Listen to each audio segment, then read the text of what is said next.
Hello everybody, and thank you for being here today. So in this taster lecture, I'll be talking about stuff that's relevant to the programs for English language and linguistics, English language and literature, as well as any joint honors combination with English language. Now, our department is very diverse, and we have people who work on many different aspects of the English language. So for example, we have social linguists who study the sociology of language, historical linguists who study the history of language, psycholinguists, clinical linguists, phoneticians, as well as people doing discourse analysis and even sign language linguistics. Now, it's impossible to communicate all of this within a short taster lecture. What I will be doing today is I'll be talking about a specific area of my own research, and this would be something that you would perhaps take in a third year module, which is called Language in Mind. So I'm teaching this module, it's called Language in Mind, and it's on the topic of cognitive linguistics. What I will be talking today is a subpart of this, which is how language changes minds. And that's an important question to ask. Actually, when you do any degree, you should ask yourself, why does this matter? Yeah? So, for example, you have a friend, and you tell your friend, hey, I just started this new English language degree. And your friend tells you, like, well, why is this important? And you should have an answer to this. And one answer to this is that the fact that language is actually able to influence what you're thinking. And this matters in all kinds of domains. So, for example, it matters in political discourse. If a politician tries to convince you of what they believe, and they actually change the way you think about a political situation. But it also matters, for example, in advertising and marketing. There you use language to persuade you to, for example, buy a certain product.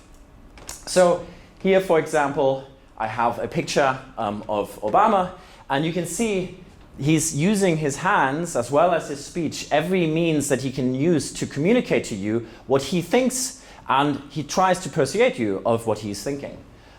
Here we have another picture of another politician in the British context who tries to convince you of her beliefs. And you, as the political consumer, are hearing this stuff constantly, and language comes into your brain and is able to change how you think. The question is, how does this actually work? So we are taking in language, and one way to think about this is to think about this as language can frame a debate. So I'll talk about what's called framing. Imagine you're looking into a landscape. So for example, like this one. So this looks like mostly like a beautiful landscape, yeah? But maybe you remember from, maybe you've done this when you photograph something, you use your hands like this to frame, to decide which aspect of that landscape you're going to show in your photograph. And so in this particular landscape, if I were to frame this landscape only over there, then you would see a beautiful sunset. And so that actually is quite nice. But the same landscape actually also affords to be framed in a very different way. If I only take you this snapshot, then you see these barrels, these kind of like these garbage bins lying in the lake. And all of a sudden this landscape doesn't look so nice. And so language actually works just like that. It can highlight certain things at the expense of other things. And that's what's called framing. And there's all kinds of ways in which you can do this with language. So I'm going to walk you through some studies that have actually tested how you can do framing with language. One of the most famous studies in this domain has been conducted by Paul Thibodeau and Lara Boroditsky.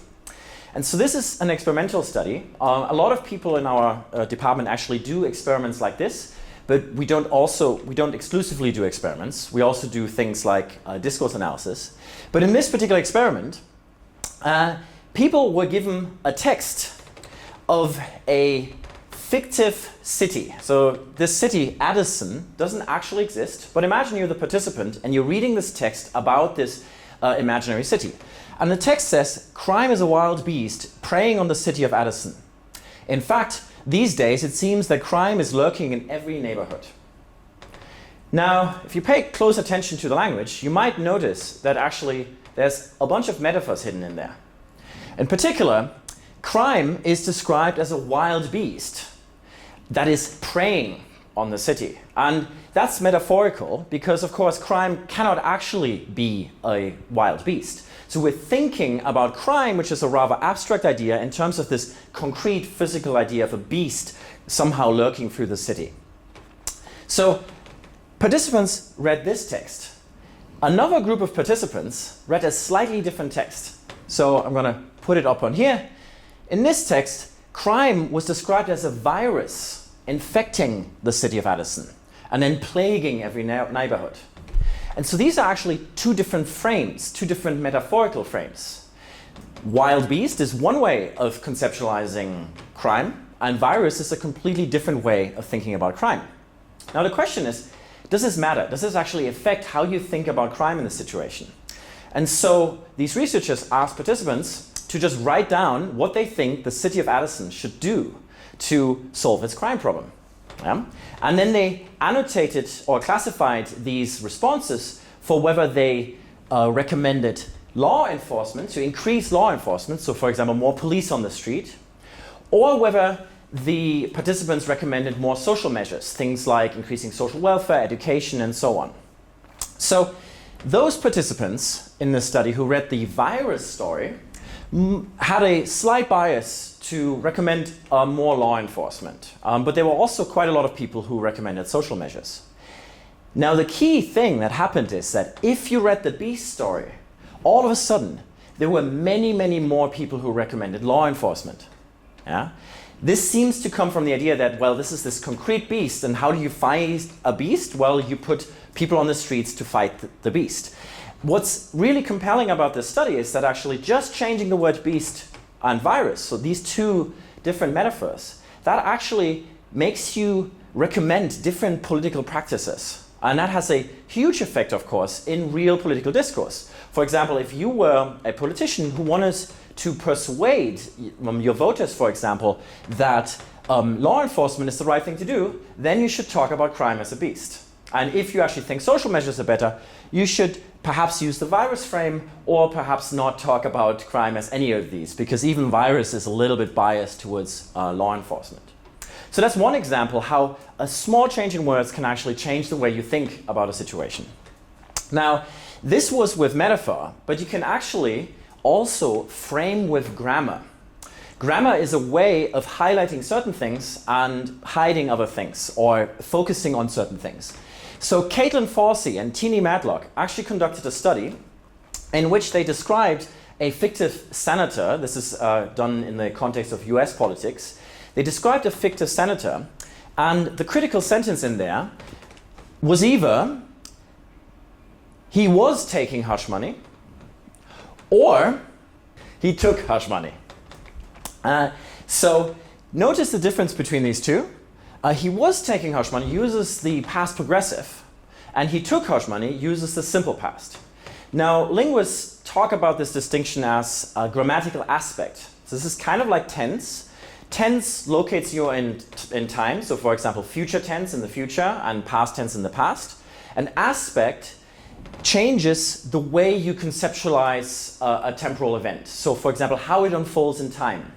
He was taking hush money is the progressive. It seems to have this continuing idea behind it. So when you think about he was taking hush money, it seems like this was a longer process that was perhaps ongoing.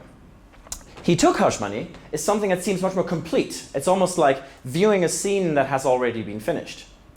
Now, lo and behold, the participants who read the he was taking hush money sentence afterwards said that the senator actually took more money, and they said that the senator was less likely to be re-elected. So this change in grammar changed the way they thought that the senator was going to be successful in politics. So you have to pay attention even to grammar when it comes to framing.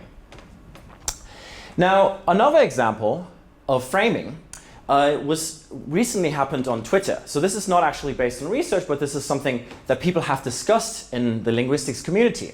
So you might be aware of the fact that the current US President, Donald Trump, has accused journalists of being the enemy of the people. And so journalists in the US then actually used this hashtag on Twitter, which is called not the enemy. Yeah? So they reacted to Donald Trump allegation by saying, hey, we are not the enemy. Now, is this a good way of talking or reacting to Donald Trump in this case, if you are coming from the journalist perspective? Well, George Lakoff, who's a famous linguist at UC Berkeley, doesn't think so. And he actually says, well, think about not the enemy actually makes you think about an enemy because it uses that very language. And so this is something that's known in linguistics, that if you use negation, you actually activate in your mind the thing that you're negating. To give you an example of this, I'll instruct you to please don't think of an elephant. What are you thinking of? Yeah, you're thinking of an elephant. So by negating something, you're actually still mentioning and invoking the thing that you're negating. And in this case, if you're the journalist, you're actually buying into Donald Trump's frame and you're basically repeating what Donald Trump has said. Now, George Lakoff actually then recommended that people should be using, or journalists should be using, something more positive, something that frames the debate in a different way. So for example, protect the truth. This is actually not mentioning the word enemy, and it's something that actually says something positive about journalism. So this actually shows you that, for example, in legal situations, if somebody ever, and I hope this never happens to you, but if somebody accuses you of something, you shouldn't say, I'm not guilty. You should say, I'm innocent, because not guilty still makes you sound slightly guilty. Okay, so we've talked about how metaphor, grammar, and then also including negation can change the way you think about something. Now, in our department, we take a broader perspective on language. That is, we don't also exclusively look at just the spoken word or the written word, but we also actually look at things like gesture.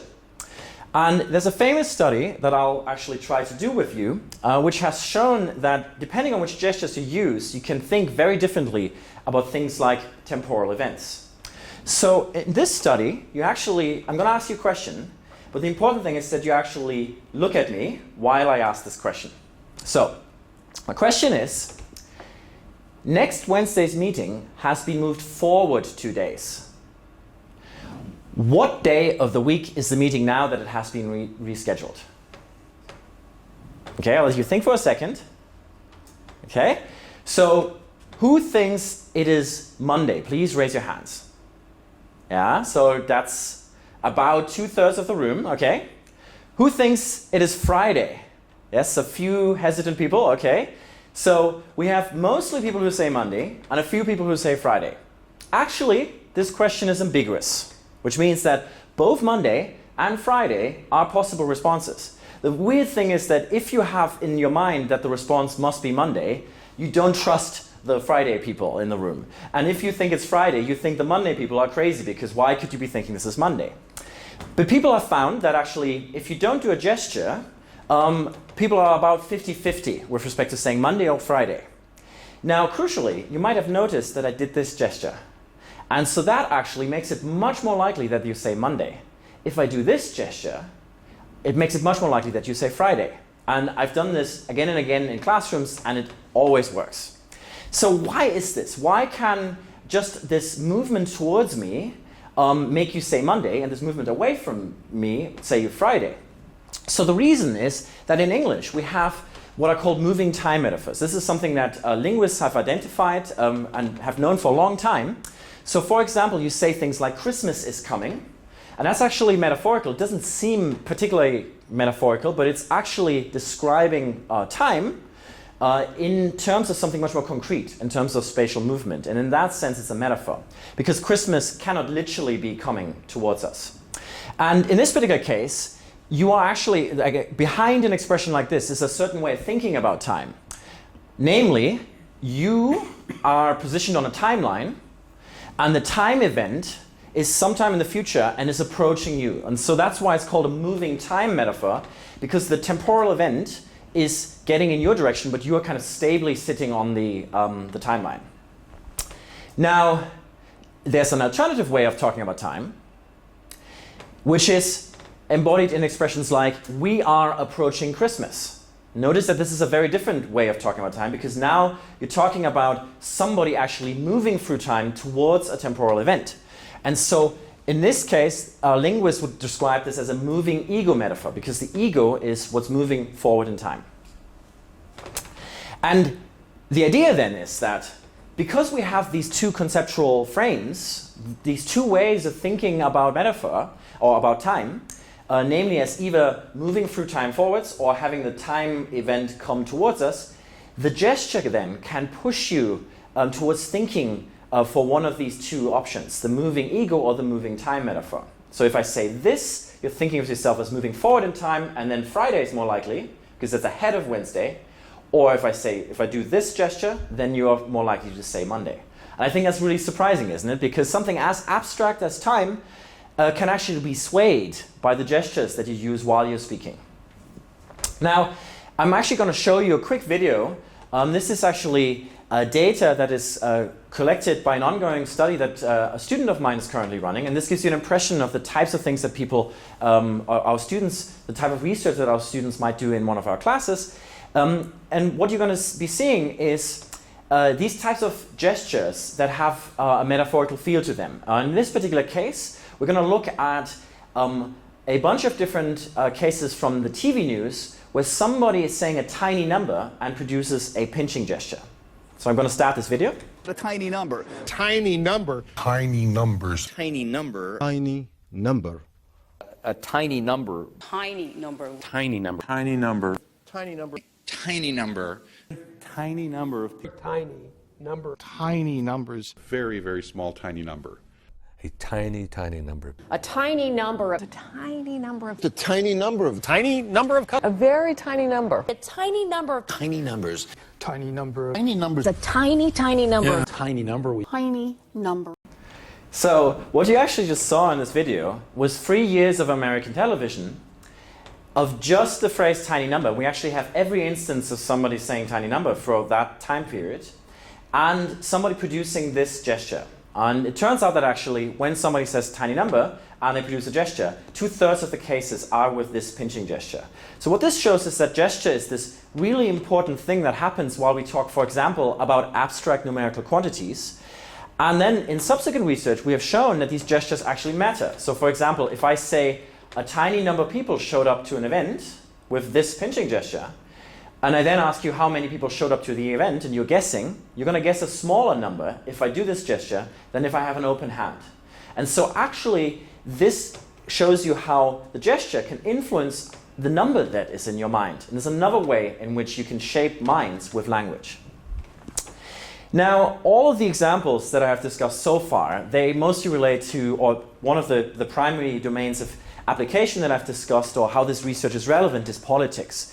I just want you to tell you about a few other research studies that actually show the relevance of this idea that language can change minds in the context of advertising and marketing. So that's another domain in which you are influenced by language. So to demonstrate this, I'm going to do a classic little experiment with you. This is a very famous task. Perhaps some of you have seen this before. It's sometimes discussed in the media. But these are two abstract shapes. Yeah? It's just one is kind of like bubbly and the other one is kind of spiky. Now, I'm going to invent words, English-sounding words, but they're not actual words. Like a linguist might call them pseudo-words, yeah? These nonce words. I'm going to just use words to describe these two shapes. I'll tell you that one of these shapes is called Kiki, and the other shape is called Booba. Okay. So who thinks that this shape to the left is Kiki? Yeah. Not a single person. Who thinks it's Booba? Yeah. Everybody raises their hands. So, and then you think that this shape to the right, of course, is Kiki. And that's the famous Kiki Booba effect. This is the name of this effect, this finding. And you might say, like, why would this be relevant? Like, why would you want to study like weird words like Kiki and Booba? Well, turns out that this is really relevant for advertising and marketing. So for example, if you were to develop the name of a product for a new product, you have to come up with a new name. And depending on what name you choose, it might fit the product pretty well or not fit the product pretty well. So in this case, for example, if you had a round and bubbly or smooth and soft product, the word Kiki would not be appropriate. And maybe then the consumer would get the wrong impression of what the product was going to be. If it's something is spiky or rough or it's supposed to be that way, Kiki would be a better word to make up for this product. And it actually turns out that linguists are often hired by advertising and marketing companies to actually come up with new names for products. To give you a few examples that relate specifically to actual products, in this study, researchers asked participants whether they felt that a tomato ketchup that's described as given the product name Nullen, or alternatively Nillen, which one of those two was creamier? And participants actually said that Nullen was the creamier tomato ketchup. So this is an example of actually how the word chosen to describe a ketchup makes you think of the ketchup as either creamier or not so creamy. In another study, researchers have found that if you describe a beer with the product name USAP compared to ESAP, people think that USAP actually describes a relatively darker beer compared to ESAP. And then yet another example of this type of research relates to ice cream. Specifically, if you give a new name to an ice cream and you call it Frosh, people think it's creamier than if the ice cream is called Frisch. So it's just one more example of how the subtle changes in the sound of a product name can actually influence the way you think about a product. Now, this is just a final example of how this, a real-world example of where this might have played a role. So I'm not going to say that language is the only reason why this particular product has failed, but the Ford Edsel is an example that has been mentioned again and again of like a massive corporate failure of a particular car that flopped on the market. If you haven't heard of it, that's because it was never really took on. And so there's many reasons why this car might have failed, but a lot of researchers have suggested that perhaps this is because Ford Edsel is a very weird sounding thing. It's difficult to pronounce, but it also doesn't sound particularly pleasant. So that's a real-world example where actually naming a product might have caused some harm in this case because it was not informed by linguistic research. So, to conclude, we've seen all kinds of ways in which language changes minds. All the way from metaphor, over to grammar, over to gesture, and then in the end, even the sounds that you use to describe products. So you can see that across all different levels of linguistics, it does matter. So linguistics is not just this abstract thing that you study that we do in like an armchair, but it's actually something that has real-world implications. And that's an answer to the question that your friend asks you, which is, why is this important?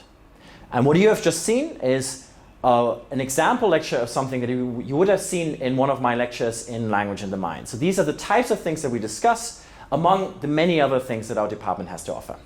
Thank you so much.